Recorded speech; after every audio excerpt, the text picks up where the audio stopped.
Everything makes sense. A Mescaline trip report from 1994, uploaded to Aerowit on June 13, 2000. When I was in southern Ecuador, I tried San Pedro twice. The first time I bought some from a guy in Vilcabamba and it cost a few dollars.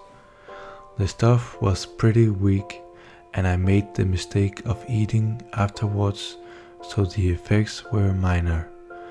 There was a minor feeling of giddiness.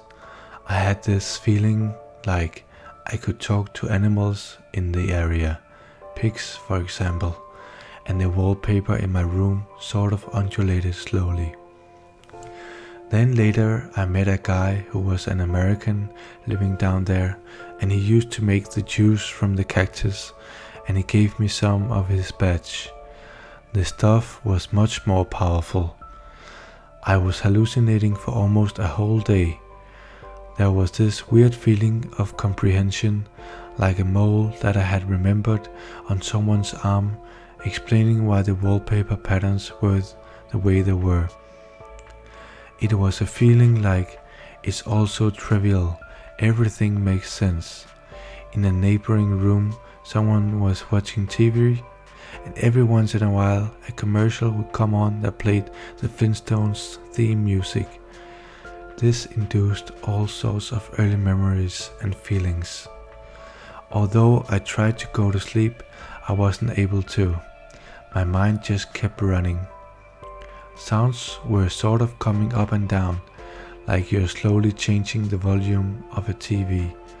Also, when I walked around, my perception seemed to be a collection of still images, like there'd be a flash of my surroundings, then the next image I'd have moved a few feet.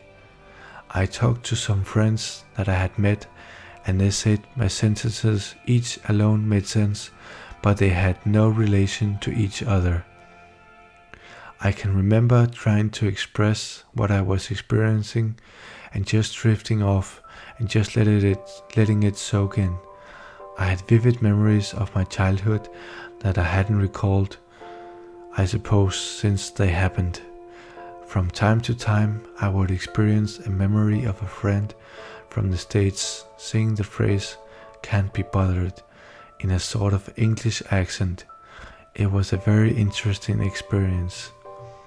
Visually, things were shimmering, rotating, morphing, changing colors, changing shapes, etc., etc. I think I sort of bracketed the optimum dose. First time I took too little, and next time too much. San Pedro is this big cactus that grows all over the place in southern Ecuador. You cut it up into pieces and boil it for like 18 hours, while frequently squeezing out the liquid in the cactus. Eventually you're left with a thin green liquid. It really is disgusting. Most people drink a bit, then puke it back up. I was able to hold it down. Perhaps that's why the effect lasted so long. What's really amazing is that even though the mind is experiencing things in some completely alien way, it all gets recorded so you remember the feeling.